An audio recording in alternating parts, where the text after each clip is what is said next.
Estamos dando comienzo a la explicación del capítulo número 3. Pongámonos en contexto. Capítulo 2 tenía que ver con la Argentina y el mundo actual. Primera parte, hicimos todo un recorrido histórico, vimos las 7 generaciones, analizamos la relación de Argentina con su propia historia, analizamos la historia del mundo. En capítulo 3 es Argentina y el mundo actual, pero desde el punto de vista de manejo de indicadores y grupos comerciales con los cuales se contacta y forma parte. ¿Está? Básicamente esos son los dos grandes ejes, o sea que corresponden a esta unidad 2 videos de explicación. Bueno, vos tenés que saber que los indicadores son elementos muy importantes que los países controlan. En particular lo controlan las empresas. Eso lo vamos a ver allá en el segundo cuatrimestre, ¿sí? Todo lo que tiene que ver con planeamiento estratégico. Ahora nos estamos refiriendo a los países. Entonces, ¿qué tipos de indicadores vamos a tener? Es decir, ¿qué tipo de seguimientos de áreas o actividades se van a hacer? Bueno, de tipo económico, social, territorial y político administrativo.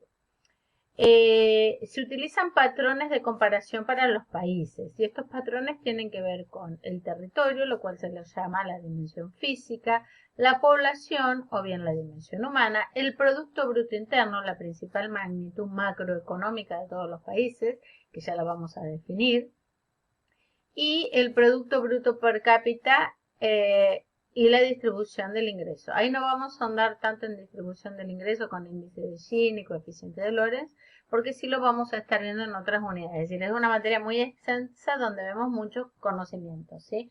Pero este último, el Producto Bruto por cápita, se lo conoce como la dimensión social de comparación. Y vamos a hablar de la posición de Argentina en el mundo. Entonces, cuando vos te referís a indicadores económicos, podés tener una serie de indicadores. Vos podrías decir la deuda externa, la deuda pública de la Argentina. Las series pueden estar estacionalizadas o no, eso depende de la forma de cálculo, vos lo tenés que ver. Si se trabaja con años bases, es decir, que todos los valores se están remitiendo a un año base para que tengan un punto de origen, para que tengan un periodo de comparación. Y esto es muy difícil. ¿Por qué? Porque en los países que tienen mucha inflación, los valores van cambiando con muchísima potencia. Entonces es casi imposible mantener este año base porque los números se van haciendo extremadamente grandes. Entonces, técnicamente, ¿qué significa el Producto Bruto Interno? Dicho de una manera sencilla, todo el consumo que tiene el país, más todo el gasto considerado como el gasto público, más todas las inversiones, las propias y las extranjeras, más el saldo de la balanza comercial, las exportaciones menos las importaciones, te da el Producto Bruto Interno. Dicho de una manera sencilla y rápida, todo lo que entra de un país y todo lo que sale de un país, ¿sí? Es decir, lo que le queda al país para funcionar, en un lenguaje ultra sencillo. Todos los libros de economía tienen una definición, así que te la dije sintéticamente. Ahora hay otros índices que se utilizan para hacer actualizaciones de contratos de alquiler, para hacer actualizaciones de precios de servicios. Esto podría ser el índice de la construcción, el precio mayorista, los precios minoristas, y acá sale el índice de precio del consumidor, que es un índice muy importante. Este índice te va a dar a vos el pie, a vos, a mí, a todos, para conocer cuál es el nivel de indigencia de un país y cuál es el nivel de pobreza de un país. Cuando vos hablas de pobreza, estás hablando de aquellas personas que tienen el recurso mínimo para poder sostener la canasta básica total. Y en el otro caso, en el caso de indigencia, canasta básica alimentaria. Cuando hablas de canasta básica alimentaria, hablas de personas que solo comen y comen determinado tipo de elemento. No colegio, no celular, no transporte, no ocio, no alquiler. Entonces voy a decir, Laura, ¿qué es eso? Bueno, eso es indigencia, la nada mismo, ¿sí? Los homeless, estas personas que no tienen nada de nada. Esos son algunos de los indicadores que vos vas a poder conseguir. Yo te estoy haciendo una síntesis de lo que a mí me interesa que vos puedas manejar y puedas sostener en tus parciales, en tus parcialitos, en tu examen final, o si vas a una aprobación directa, que lo puedas manejar. Bien, también tenés otros indicadores económicos que tienen que ver con la producción industrial, y esto es muy importante porque detente y te permite comparar a un país con otro en función del tipo de elementos y las cantidades que se están produciendo en cada periodo de análisis. La recaudación tributaria, tanto lo que tiene que ver con la administración de fondos públicos, la Dirección General Impositiva, es decir, todas las agencias de recaudación que tenga el país. Las reservas internacionales que tiene ese país para hacer frente a los compromisos externos, ¿no es cierto? Los resultados financieros del sector público, que no es menor. Vos, así como en una empresa tenés un estado de situación patrimonial, un estado de resultados, hablas de cajas, de banco, bueno, a nivel de estado también tenés estas cuentas nacionales. La tasa de desempleo, es decir, estas personas sin ocupación que se encuentran buscando activamente el empleo. Las ventas en los supermercados, por ejemplo, que en este último tiempo han aumentado un montón sin duda, ¿no es cierto? Entonces, muy importante tenerlas en cuenta. Bien, entonces acá algunos gráficos. En el apunte vas a encontrar unos cuantos gráficos. A mí me interesa que algunos en particular los puedas mirar, los puedas deglutir, los puedas razonar, los puedas analizar. Vos fíjate, acá estamos hablando de nuestro PBI, el PBI del Producto Bruto Interno de la República Argentina. Esta es una fuente actualizada y acá se te dice cuál es el autor, ¿no es cierto?, que hizo esta actualización. Bien, entonces vos fíjate, ahora la fecha de 2013, vamos a tener datos mucho más actualizados. De 1994 a 2002 podemos analizar un periodo donde hay unas variaciones por demás importantes con un crecimiento negativo, se dice, o una reducción por demás considerable del Producto Bruto Interno. Acordate la crisis de 2001, que su efecto se sintió en 2002.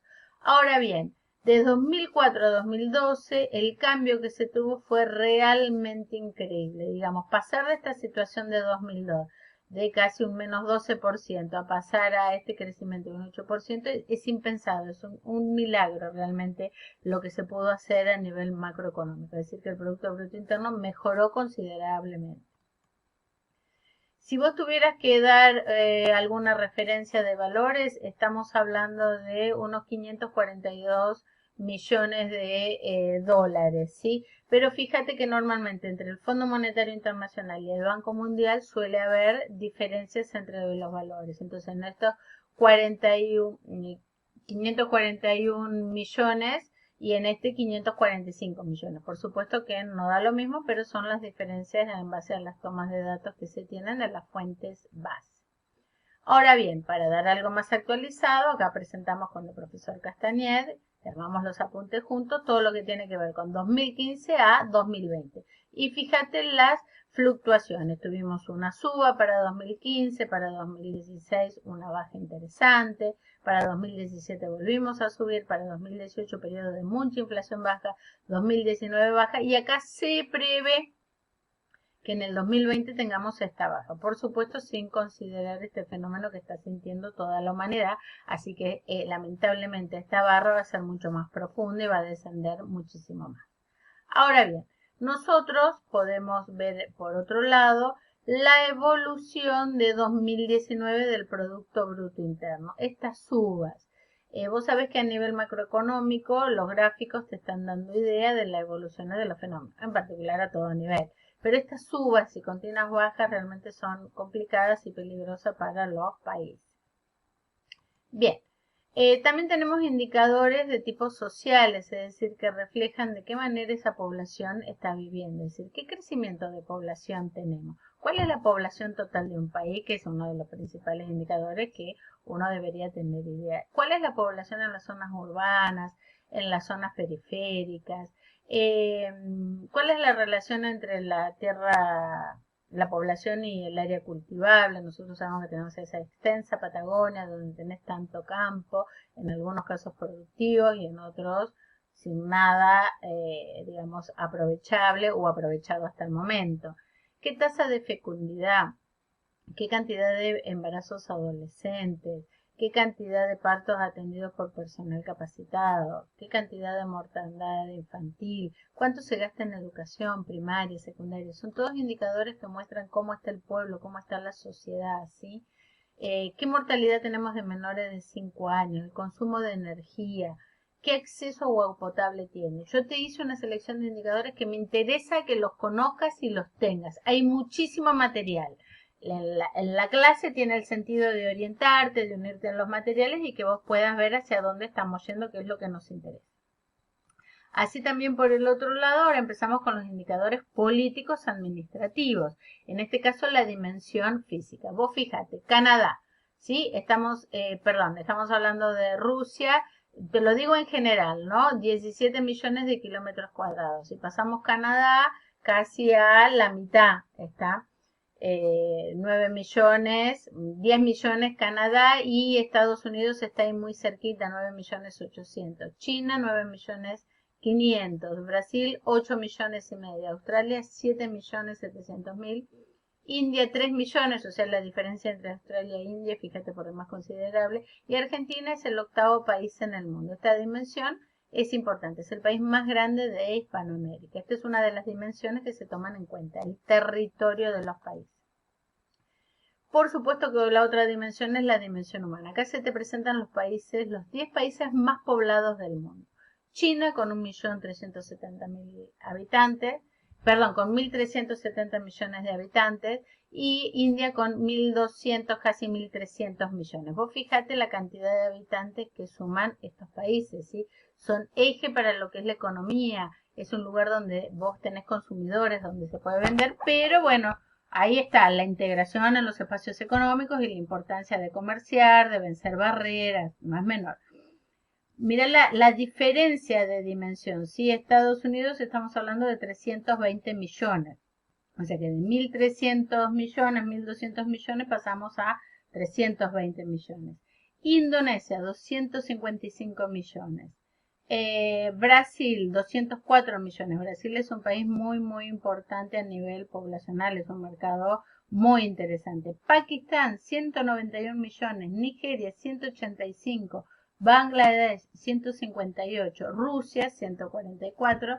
Y Japón 126. O sea que estos 10 te suman casi el 60% de la población del mundo. Esos son datos que vos tenés que tener en cuenta.